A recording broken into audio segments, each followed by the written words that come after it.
That's entertainment. You know, when you're a great fighter, a great entertainer in general, you want the person to say, when do I see that person again? When's he gonna play again? When's he gonna fight again? You know, you gotta be able, if you can't put in seats, you're gonna get fired. You know. 40 fight, and I have Crawford winning this fight. Crawford's gonna win this fight doing something that nobody's done to Canelo.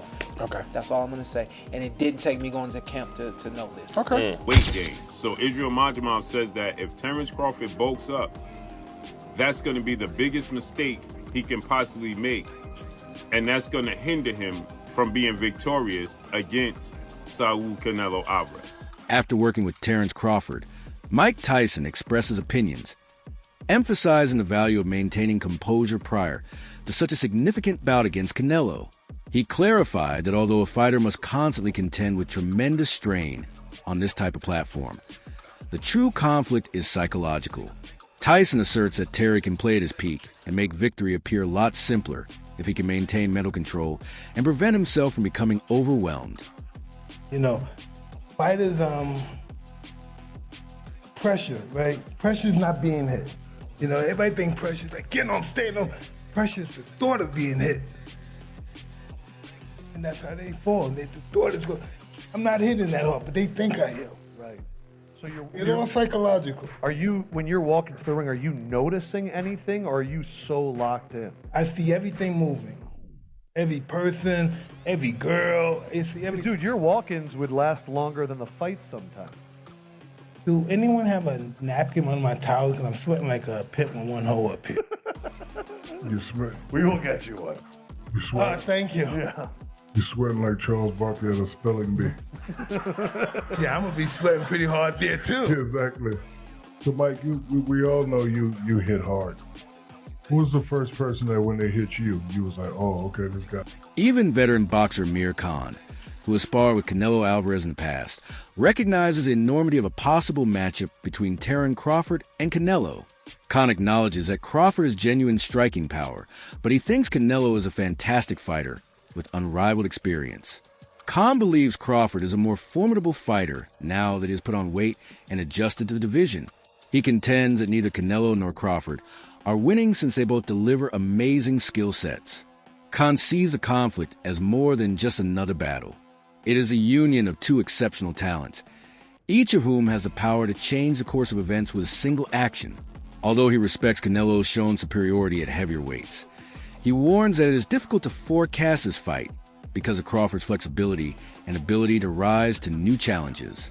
He did that to Canelo after, so to your point, can Crawford do the same? Coming up from 54 and 47, can he, or will that, throw off the catch and shoot? I was gonna catch and shoot, Make me think. We're not catching and shooting. We're catching and resetting and getting out of this range for a minute or two. My fight with Arrow, I came back to the corner. I had a look on my face, I guess. And my dad said, "What's wrong?" I said, "Nothing." Like, classic Sean, nothing. He said, "Sean, tell me what's wrong." I said, my legs are kind of tight. He said, "Your legs kind of tight." He looked back, looked behind him. He would always do this and look back at the other corner. I don't know why. He looked back at them. It was a habit problem. He said, "All right, we're not gonna use our legs so much this round." And I was thinking to myself, like, I need these legs. I'm not trying to wear these shots. Yeah. So to your point, when there's a feeling, when the nervous system goes out, where does that adjustment take place? Do you trust the adjustment? Do you implement it? So that next round I did settle down a little more. I was lost the round. Whatever. Hello. I ain't know around here. Chill out. There's no around here. Pour this water on you. So we got some time until this fight. So we ain't gotta pour it all out at one time. We'll work our way up to this one. Try to get on big guests to lead up to the fight. Expect some more very, very big guests, and expect some very, very big things from the Puerto Rico podcast. The week of Crawford versus Canelo versus Crawford takes place here. What is that? September 6th? 13th. I was just gonna say, I've been critical of the fight because I felt like it serves as a foreground to the Ali. Crawford's age and expertise at higher weight classes have raised problems, which analysts have quickly highlighted. By the time this fight might actually happen, Crawford will be 38 years old and experiencing the normal aging process. Even though he lifted 154 pounds to take on Israel Madrimov, not everyone believes he is prepared to go against someone as experienced at higher divisions as Canelo. Age is not merely a boxing number. It affects reflexes, speed, and recovery, all of which are vital when up against an unrelenting foe. Although Crawford's abilities are still incredibly sharp, analysts argue that his body might not react as forcefully as it used to, given the stakes and the opponent he confronts.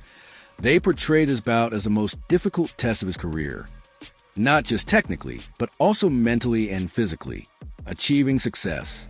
Successful September 13th, Las Vegas, Nevada, Allegiant Stadium, when he takes on another first ballot Hall of Famer, 4-division world champion, 2-time undisputed world champion, and reigning undisputed super middleweight world champion, Mexican superstar boxer Saul Canelo Alvarez, who is 63 wins, 2 losses, 2 draws, 39 wins by way of knockout. Terence Crawford had one fight at 154. That was against Israel Madrimov, the WBA junior middleweight world champion, right?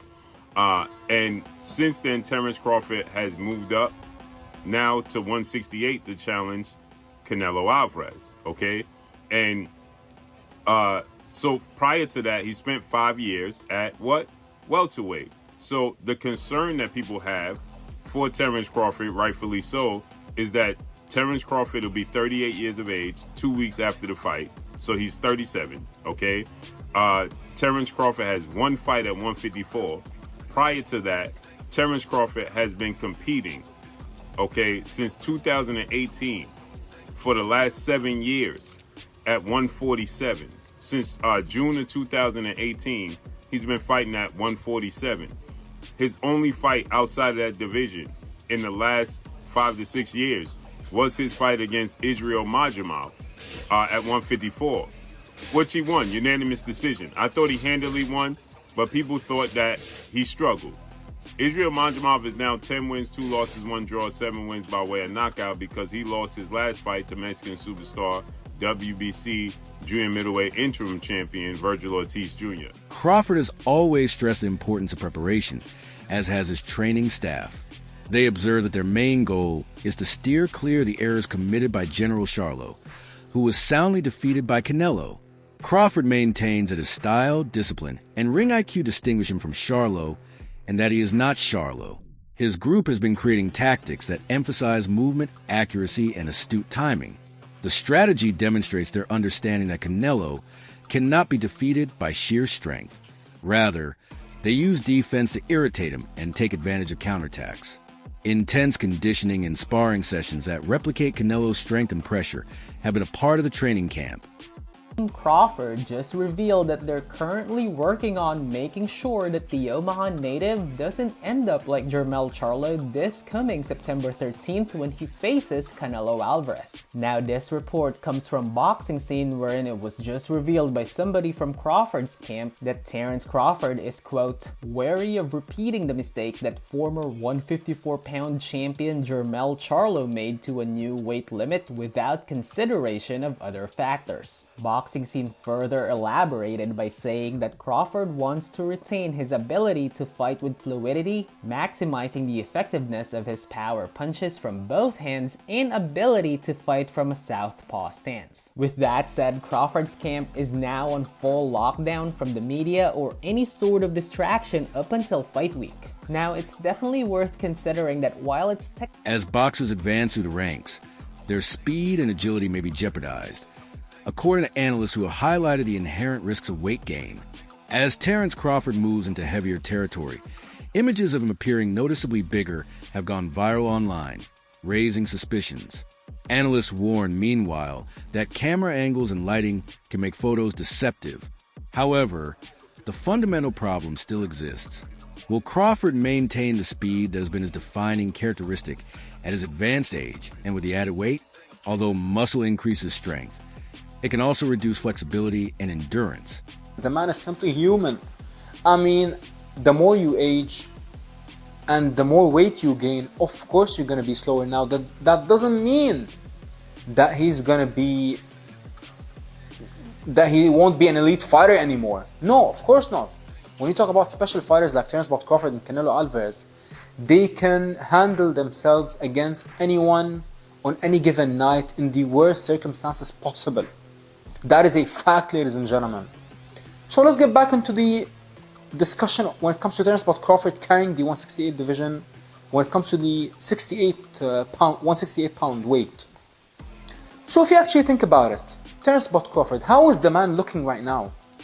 I know, yes, I know that we have seen the new pictures of Crawford with him looking absolutely massive, but I actually talked about this in one of my previous videos, ladies and gentlemen, which you can go back and check out.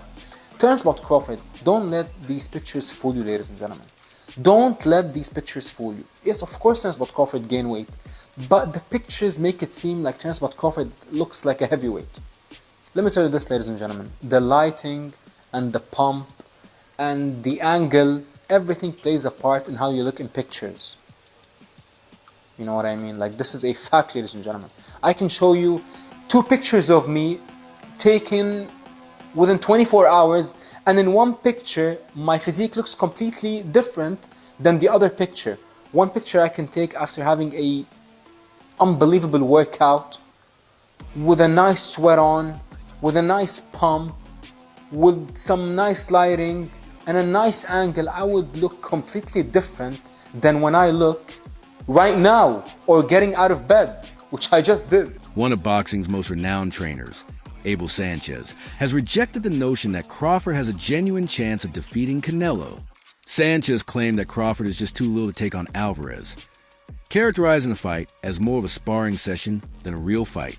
His remarks echo the general belief that Canelo has a clear advantage because of his inherent height, strength, and experience in higher categories. Although Crawford is a fantastic fighter, Sanchez contends that brilliance does not always make up for the physical reality of boxing. Crawford, quote, "It will be a sparring session for Saul Canelo Alvarez."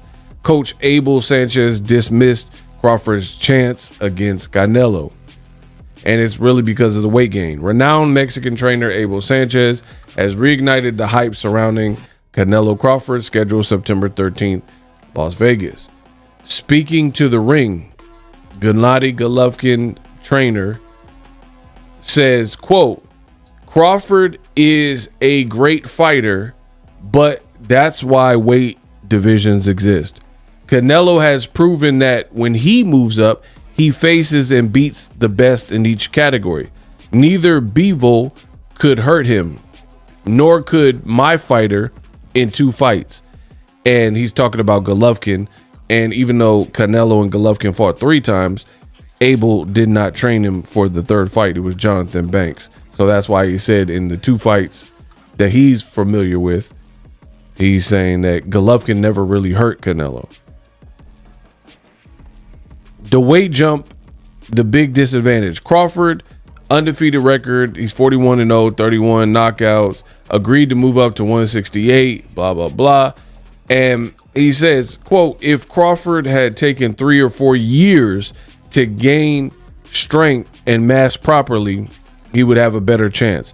But doing it in just over a year is too risky. He'll be slower and Canelo will dictate the pace."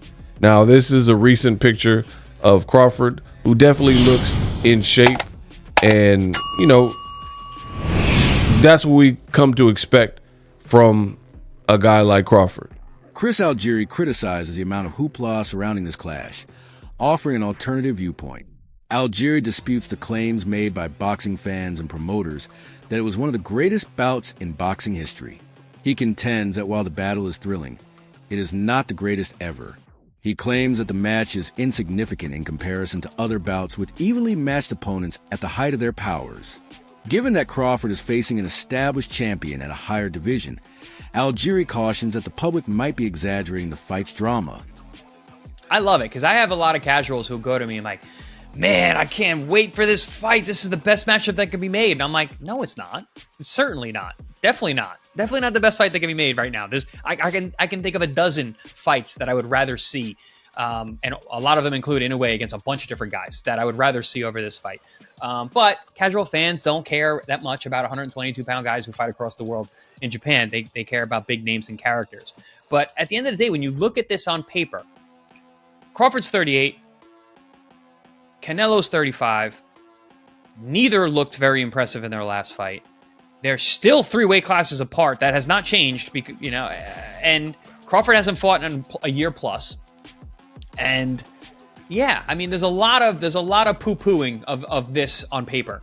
So I'm glad somebody says it. So thank you. This guy, he didn't say his name. Yeah, I like this guy. He came out there and just said his piece and left. That's the type of guy that definitely calls in the WFAN here in New York. It's like, we need Boone fired. The Yankees suck. I don't look forward to anything. But, what's up with that bullpen? Yeah, all right, I'm out of here. I'm out. I'll hang up and listen. But yes, like you said, there are a bunch of fights you'd rather see. There are a bunch of fights I'd rather see both these guys in rather than the one we're getting. Like, I'd rather see. That's a great way to put it too. Yeah, Boots versus Crawford. I'd rather see Canelo versus Benavidez, Canelo versus Bivol, Canelo versus anyone at 168 of these top 5 there. What about Virgil and Crawford? I like that fight. That got mentioned at one point. Absolutely. I mean, but this is how boxing works. We'll all be excited on September 13th because it is a big event. We've talked about this numerous times on the show. We need big events, at least 1 or 2 of them a year, to stay relevant as a sport. It's on Netflix. We're all going to be excited that week heading into it. Maybe even that guy. Hey, Dan and Chris. Love the show. This is Nero calling from Hollywood. I was wondering, with so many people taking Bud Crawford to win, I think at one point it felt like a hot take, and now it's becoming sort of a standard take. I hope this isn't too much of an abstract question, but can you think of another time where someone chose what seemed to be a hot take and then become the regular take? And what was the result of that fight? Personally, I think it's a bridge too far for Bud Crawford, and I think people are underestimating Canelo, but who knows? The boxing expert Showbiz the Adult underlines a contrast in the quality of resistance both fighters have faced. He argues that none of the opponents Crawford has beaten could realistically handle the caliber of opponents that Canelo has faced. This viewpoint draws attention to the variations in resumes. Canelo has continuously engaged in combat and frequently defeated champions in a variety of divisions. Crawford has not seen the same level of recognized dangers despite his perfect record. But Canelo Alvarez has frequently been accused of avoiding the most difficult opponents, with some detractors saying he chooses opponents who are simpler to defeated. However, supporters argue that this narrative is unfair. All of Canelo's opponents have been reputable, successful boxers, some of whom are independent champions. Records logically indicate that Canelo's career path has been more challenging. His opponents have consistently been elite fighters from various weight classes. Comparatively speaking, Crawford's record lacks competitors of similar caliber despite being flawless. Name the fighters Crawford fought who would beat Triple G. That Spence that Crawford fought, that Kell Brook that Crawford fought, that Sean Porter that Crawford fought, would any of them beat Callum Smith at 168? I'm not sure how many fighters Crawford fought would beat the Miguel Cotto that Canelo fought. This is what I'm trying to say. When it comes to skill, experience has a lot to do with it. Case in point, you get an Austin Trout, you get a Caleb Plant, you get a Lara, you get a Floyd Mayweather, you get a Bivol. Just those 5, when it comes to experience, gives him the right experience that when he fights Crawford, he's not like, I don't know what this is like. There's not one fighter Crawford fought that would give him the experience against Canelo. Training videos and reports demonstrate Crawford's unwavering commitment to preparing for this task. Strength training, high-intensity sparring, and conditioning exercises to increase endurance are some of his regimens. In order to make sure he is prepared for the stronger blows and longer exchanges anticipated against Canelo, Crawford has been experimenting with various training techniques.